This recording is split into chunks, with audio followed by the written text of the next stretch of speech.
9 a.m. oras sa Pilipinas. Yan. Ibig sabihin nun. Anong mensahe niyan? Pinarating dyan?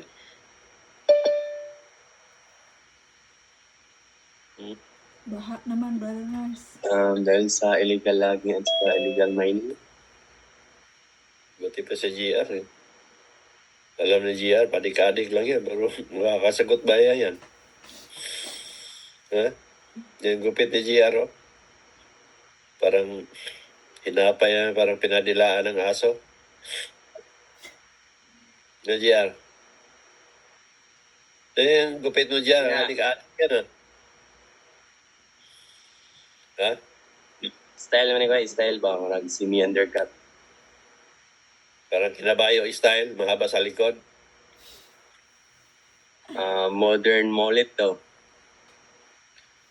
O, din yun yung mga gupit noong araw, noong pag-uso ng mga adis-adis. Di ba? Nasa kanta yan, adis-adis long ago. Di ba? Wala ba yung kanta niya diyan? Marag nakadungog ko na sa mga kaya for deal ko ka. Memorize na kay.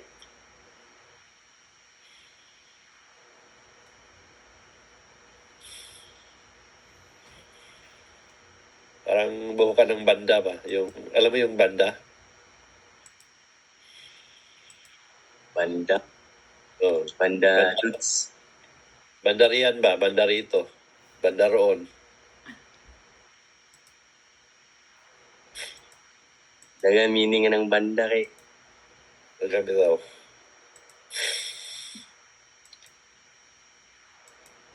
Mas gumapo ka rin sa GR pag pinaputol mo yung likod. Kaysa ganyan. So, pagupit ko kuya. Paupaw ka mo.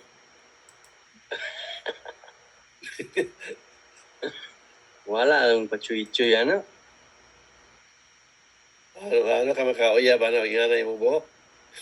Tanaw ni mo sa badya, ano, may yung, bisag di ka adik, may yung adik man na. Di ba?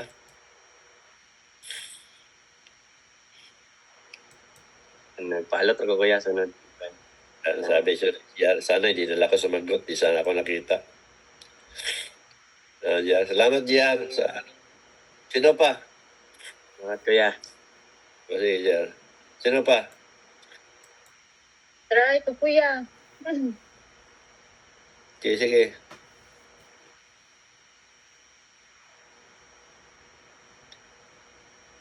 Kanang Sige, Raquel. tulog, kanang tatlong maruming jacket kuya, nagpapaalala ni Jesus Christ na ang lahat ng tao kuya, magbago na,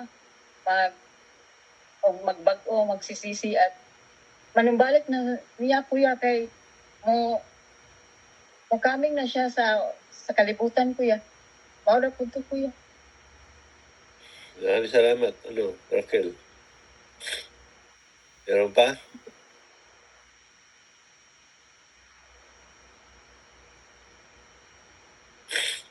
Dahil tayo kanang ang katong tulo ka jacket ay kay mo ato siya ko kanang sword nimo ba nga makaligtas ka kanang pagbabago ka pisisi mo basta paniniwala. Yan. Sige. Maraming salamat, Christine. Meron pa? Yan na yung mga edad. Hindi na natin yung nasahan kasi ano na sila ginagamit nila pagka-senior nila na exempted sila sa mga pagsagot, pagpaliwanag. Yun ang nakakaganda sa senior na tayo.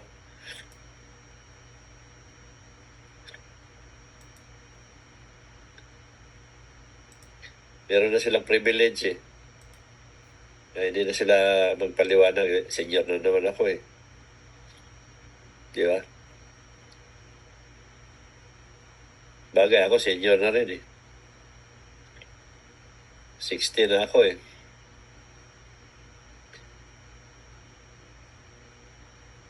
Meron namang 60 sa inyo dyan?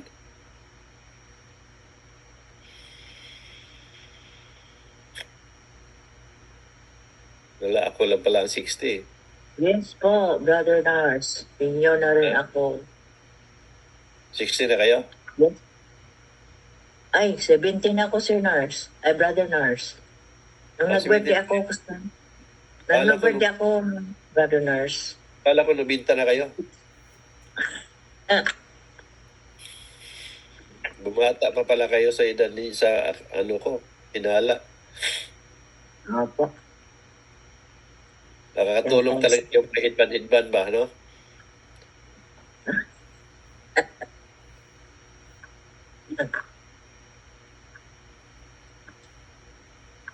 Salamat, Merlin. So yun, isahin ng Diyos. Yun nga. Kaya nga, alala niyo yung mensahe noon na paulit-ulit natin ang sinasabi na i-share na ninyo yan. Na sinasabi ng Diyos na ipahigop ko ang tubig dagat at dalhin sa hipapawid at ipo sa kalupaan. Tandaan niyo yun. So ito yung nangyari sa totoong buhay natin ng evaporation na mula sa lupa. Na dito sa tubig, pag nag-init, hihigupin, kita naman ninyo yung minsan paghihigop, biglaan, yung mga buhawi. Akala ninyo sa dagat, bumubuhos ng tubig yon. Hindi yun nagbuhos. Humihigop yun ang tubig galing sa dagat at dinadala sa taas.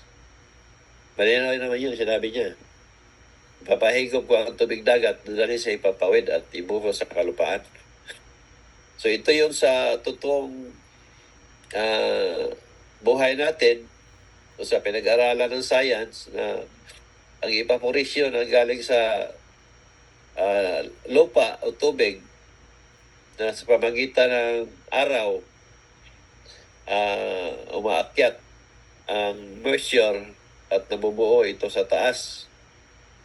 Ngayon, dala ng hangin na iipon ito at pagdating sa kalupaan na may mataas na lugar o bundok, pagbangga ng hangin kasama yung mga ulap, umiikot kayo yung hangin. Kung mapansin niyo sa tubig dagat din, pag ang current niya ay malakas at may bato, makita niyo yung tubig na umiikot sa likod ng bato, katulad din ng bundok, na umiikot yung hangin at nabubuo yung ulap. Umiikot-ikot hanggang sa nabuo. At pag sa sobrang bigat na, yun yung minsan na maging water spout ba tawag nun? Yung tawag sa atin yun, buhawi pa rin. So, pagbuhos yan, dahil sa bigat, biglang buhos yan. Kaya kung mapansin ninyo, ang baha, nanggagaling talaga sa itaas na bundok. Kasi sobrang dami ng tubig, ibubuhos. Yun yung purpose ng mga puno na nilikha ninyo sa paligid, sa kagubatan o sa kabundukan. Para pagbuhos yan, masangga niya yung mga tubig na bumubuhos at hindi na disidritso doon sa kapatagan at mahiwalay-hiwalay yan dahil sa mga punong nagsilakihan. Ngayon, ikinalbo ng tao na sa halip ang puno na yan pinoprotektahan ng mga tao sa kapatagan, dumiritso na ngayon ang tubig kaya napapahamak na lang dahil sa pag-aabuso nito. So ito yung mga nangyari sa totoong buhay natin. Kaya makita ninyo, malakas na ang tubig pumapasok.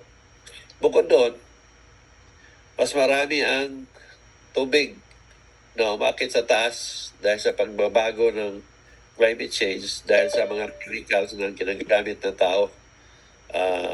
Pagtatapon ng mga basura, chemicals na ginagamit sa mga pabrika, o sa anong mga anong gamit nila sa mga anumang mga purpose, dahil nga sa dumadami na rin ang tao at hindi na rin nag-iingat kung paano pangalagaan ng kalikasan. Kaya ito na yung panahon na nagbabago na yung sabi natin ng climate o klima sa lupa. Kaya mas lumala ang mga problema o sakuna na dumating sa atin. Katulad ng mga chemicals, yung mga sa gera, may malaking contribution yan sa kalikasan natin. Yung chemicals na ginagamit nila sa bakbakan na, sa missile o ano man. So, pag yan ang buo, yun yung isalanta na rin sa buhay ng tao. So, yun yung dahilan na sinasabi ng Diyos dyan na sinasabi niya na ibuhos natin sa kalupaan. Sinasabi natin na ang Diyos ang tagapagligtas, pero dahil nga sa pabayaan ng tao o pag-aabuso, hayaan na lang niya na masalanta ito. Dahil nga nalungkot ng Diyos sa ginawa ng tao. Dahil sa kapabayaan, doon na ngayon mapapahamak ang tao. So kung gustuin ng Diyos, powerful siya, kaya niyang pahintuin, kaya niya palihisin kung gustuhin niya. Pero dahil sa lungkot niya, pinabayaan na lang niya para ang tao matuto kung ano man ang pag-aabuso sa kalikasan. So, yun yung mensahe ng Diyos dyan na kung tunay kang naniwala, pagdating ng trahedya, wala kang dapat katakutan. Yung sinasabi niyang isuot na jacket na magmukha kong pulubi, ito yung hinahambing niyang tatlong jacket. Ibig sabihin, yung pagbabago, pagsisisi at lubos na paniniwala. Na hindi kayo maganda naman ang paningin ng tao sa inyo, pero ang kaluluwa ninyo, nagmukha kayo ng mga pulubi dahil ang dumi-dumi ninyo. Kaya kailangan, nung pag-ulan, ibig sabihin, bago pa dumating ang mga trahedya, dapat nakapaglinis na kayo. Kung baga, lalabahan na ninyo ang sarili ninyo. Gamit ang paniniwala ninyo. Kalikasan, yung isip ninyo, gamitin ninyo sa tama na binagkalob ng Diyos ang 6 na senses para makinabangan ninyo physically, mentally at spiritually. Dahil yun ang kailangan ninyo na maglinis kayo sa sarili ninyo. Dahil ang tingin ng Diyos sa inyo, ang tingin ng Diyos sa tao, nagmukha na tayong mga pulubi. Isama ko rin sarili ko pero hindi maaaring kasama ako sa pulubi dahil nga ginamit nga ako ng Diyos. Ng gamot at mangaral, alam ng Diyos kung ano ako. So, ibig sabihin, kayo ang pinalalahanan ng Diyos. Dahil ako nga ligtas na, kayo ay dapat iligtas. Kaya kung may pulubi man dito, kayo yun at hindi ako. Kaya kailangan, bago pa siya maghukom, makapagsisi kayo yung sinasabi niya na 3 lang kailangan sa tao. Pagbabago, pagsisisi, at lubos na paniniwala. Kailangan maglinis na kayo bago dumating ang lahat. Trahedya o ano man. Dahil nga, ang trahedya, isa yan na bagay na maaaring alis sa buhay ninyo dito sa lupa. Anytime, maaari kayo mawala sa pamagitan ng mga trahedya na dumarating sa buhay natin. Kaya sana maisip ninyo na gawin ang mga bagay na alam ninyo yun ang kailangan dapat para malinis kayo. Karoon kayo ng pagbabago, pagsisisi at lubos sa paniniwala. Alam niyo kung anong gagawin. Hindi lahat na gagawin ninyo yan. Isa lang gagawin ninyo. Sinabi ko na yun sa inyo na lahat noon pa. Papasok yung paniniwala ninyo, pagbabago, pagsisisi, yun ang kailangan ng Diyos.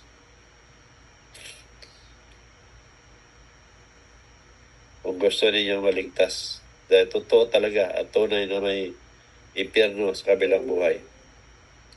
Kaya kayo nagkasala dahil sa paniniwala na hindi ninyo sinasadya na mali pala.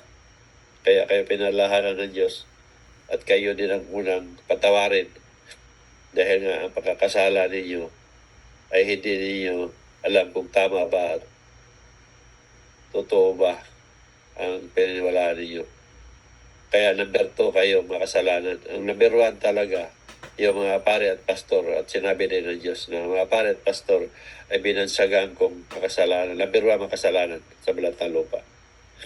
So kayo lahat na naniwala sa kanila, number 2. Kaya number 2, kayo yung unang mapapatawad ng Diyos kung gawin ninyo ang alala ng Diyos na 3. So yun lang. Maraming salamat, Miss Kay. Thank you, Brother Nars.